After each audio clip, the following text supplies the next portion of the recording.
I spoke to legendary guitarist Leo Nocentelli, best known for his work as the Meters' founding member who penned funk classic hits including Sissy Strut, Just Kiss My Baby, People Say, Hey Pocky Away, Hand Clapping Song, Fire on the Bayou, and countless others. He's received the Grammy Award for Lifetime Achievement, has worked with some of the biggest names in music including Dr. John, Stevie Wonder, Albert King, Etta James, Jimmy Buffett, the Neville Brothers, Patti LaBelle, Peter Gabriel, the JBs, Robert Palmer, and countless others. I spoke to Leo about his gear, some of his most memorable collaborations, his background in jazz, why hip-hop producers have sampled him for decades, the industry past and present, and his latest release, Another Side, which was recorded and lost for 50 years before it was rediscovered and released publicly. Hey, Leo, how's it going? I'm good, man. What inspired you to pick up the guitar in the first place?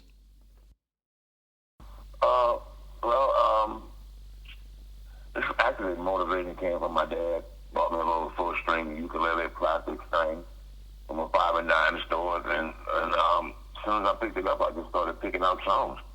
Wow. Just on my own. I couldn't have been no more than about 6, 7 years old. Did he play himself? Yeah. He never got to the point as prolific as I got to be, but I learned a lot from him. And that was the beginning of the interest in the guitar, and it just stuck with me, through the years. I never stopped learning, It didn't have anything to interfere with stopping the progress of learning the guitar, and it just kept going. Was there anyone else in your family that kind of musical, was there a musical background? No, not at the time. At the time, my younger brother Angelo played bass. Well, he got started really late. Man. I don't think Angelo started until he was like in his 30s, Yeah, but when DNA, when it's in your blood, is in it, regardless of when it's happening, when it starts. When did you realize that you were a famous guitarist? I still don't realize it. How modest of you. I never feel like that, Even with the accolades of being a Grammy recipient. How humble. With the accolades, I could, and I don't think I ever want to feel like that. I've always been comfortable with just feeling like I'm just Leo.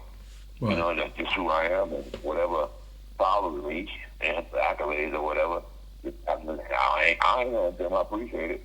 And I acknowledge it, but so far as I'm concerned, I'm just Leo, and always was, and always will be. What are your thoughts about modern music tech, and how do you think it benefits sort of older players compared to young cats starting out now? I like the way it's going, and I like the way the young guys who I see on social media, it's unbelievable players, man. They took the guitar itself and brought it to another level completely, man. It's like scary. Like how did he do that? The way they think about me, like how did Leo do this, that, and the other? That's the way I think about the new gen, the new breed of guitars, man. It's unbelievable, incredible, doing some incredible stuff. Absolutely. On the guitar now. What are your thoughts on the industry today, as compared with when you were scoring hits back in the day? The industry right now is a piece of shit. It's always been controversial, but I think the industry has grown to the point where it makes it very difficult for an artist, no matter who he is, how talented he is, to really get what he wants initially. You have to go through the trials and tribulations to get to the point where he could be independent because of the way the record companies deal with it and the written deal that they give these artists. It's almost like slavery. And that's just the way it is. And that's why I've been a loner, so to speak, with everything that I do, and try to do things independently because I've thrown myself to different record labels and it didn't appeal to me what it was asking me for.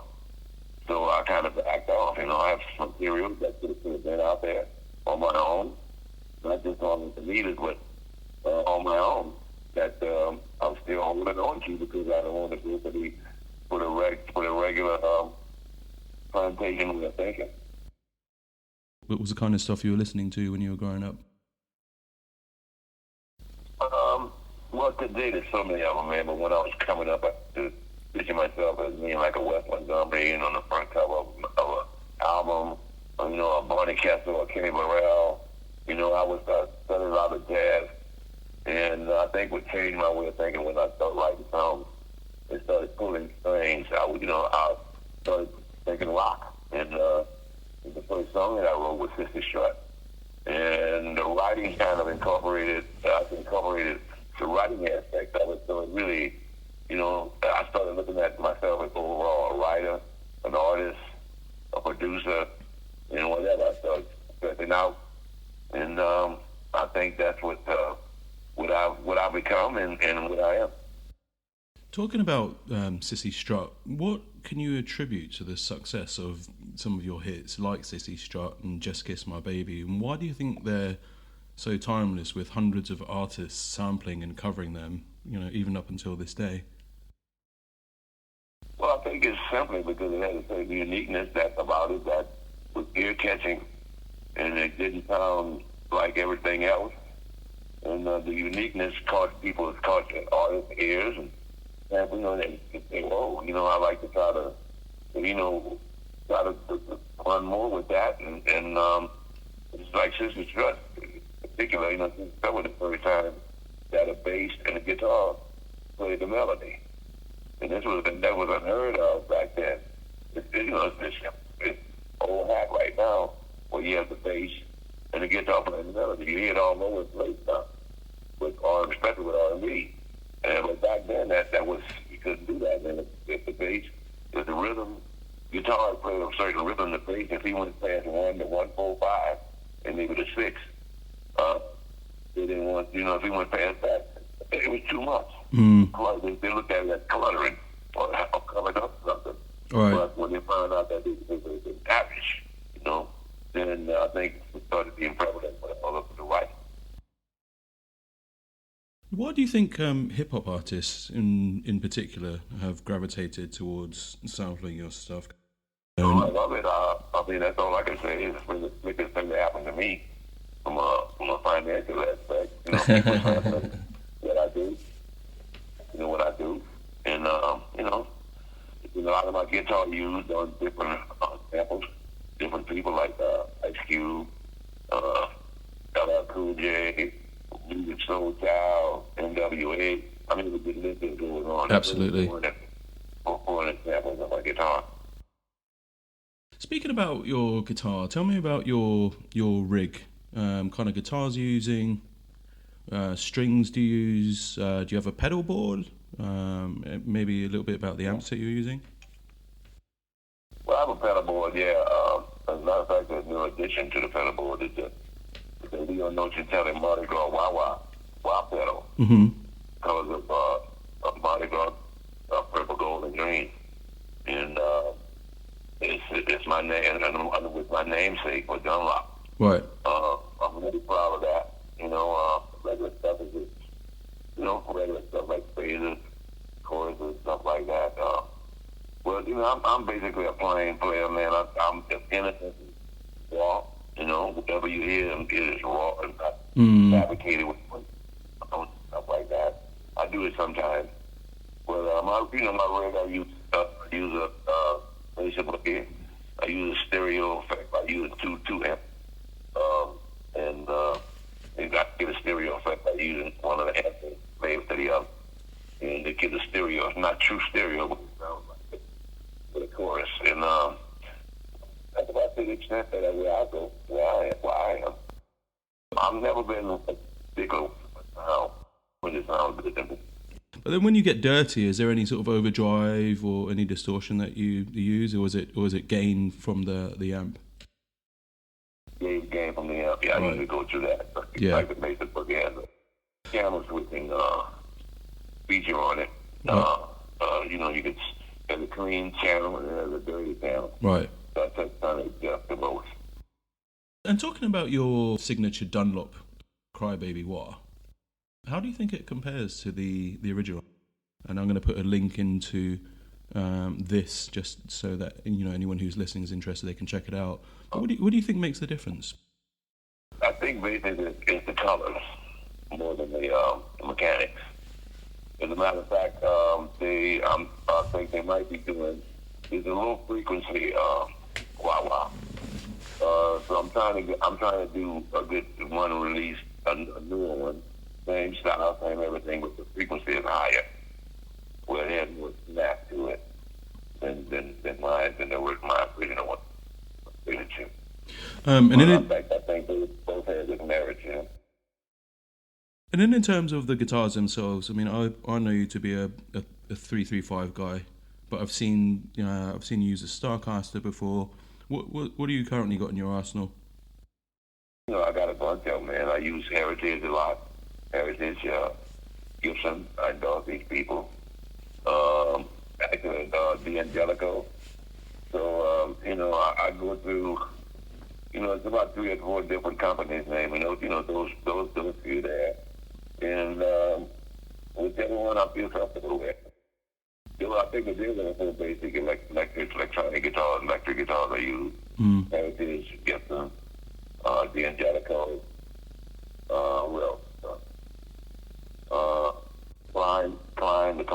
Steve Klein, the Klein guitar, yeah. Are you still playing the Starcaster? No, but my Starcaster on the wall on my cafe in New Orleans. And then what kind of gauge are you using on the strings? I've always been curious about that. 10, 11, 16, 21, 38, and 40. Okay.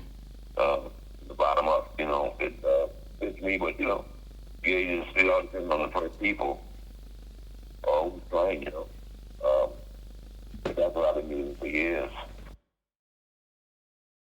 Switching out of the kind of the equipment area, who've been some of the most memorable artists, or some of the favourite artists, if you want, that you've worked with over the years? I love working with Robert Palmer, and working with Peter Gabriel. Those are 2 favorite people that are Dr. John, Mike Lemonak, Alan Toussaint, a great mentor of mine. There's so many of them, man. Kind of put you on the spot there. Right? There's been so many. Maybe I'll send you a list. It's kind of hard to say. You get enjoy, you get perspective of each one of them. You get something out of each one. What do you think some of the most memorable moments on stage or in the studio have been? Is there any standout moments from maybe some of the artists that you've mentioned there? What's really stuck in your mind? I think the memorable moment would probably be with my own stuff, the meters. That's what really put my heart and soul in that particular 8. It was 8 albums. That's where my heart and soul went into that. And basically, it was all my material. And I put a lot of heart and soul into that, man. There's a new record out called Another Side that during that process with the meters, that fitting between one with the other, I went in and recorded this acoustic record, because James Taylor, Westside Slim, and Sweet Baby James, because I wasn't writing lyrics and concentrating with instrumental. Yeah. So this album contains a lot of the acoustic side, and the intricate, I think, significant thing, the album is 50 years old. Right. The tape is 50 years old. Exactly. Correct me if I'm wrong. Wasn't it found in someone's attic or cellar or something after like 50 years? Found at a squat. Oh my gosh! Wow. Yeah, I could take it through the whole scenario, but it's just too long. Yeah. About me 50 years after I did it. I'll put a link to the story in here too, so that anyone who's listening can check that out. All right, so we've covered who you have worked with. Is there anyone you haven't worked with that you've kind of always wanted to, or it didn't quite fall into place? I don't know. Of course, I would like to do something with the Fagan, that's the Steely Dan kind of stuff, and the Walter Fagan. I would have loved to do some of that. Still might do that. Never know. And but I've been able to stay in my own little circuit, my own little bracket. That and the people that work for, it's always been accommodated and vice versa. So I'm good with that. Tell me about some of the projects that you're working on currently. Anything exciting that we can look out for? Yeah, there's some things that's coming up that right now my head is into. I have a lot of material, man, that I've been sitting on for months of years. Record that I did, I produced and wrote all the songs. It's a duet trio kind of record. It's called a project.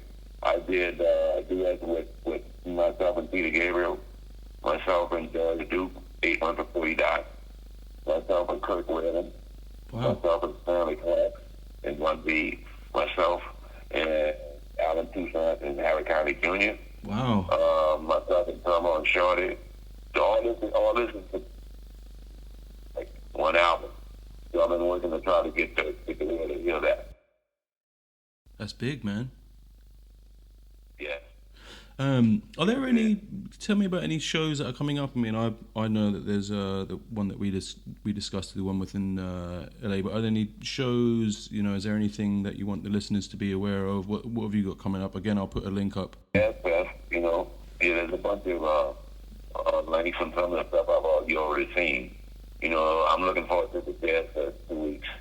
That season, playing performance on the 29th at 2:00.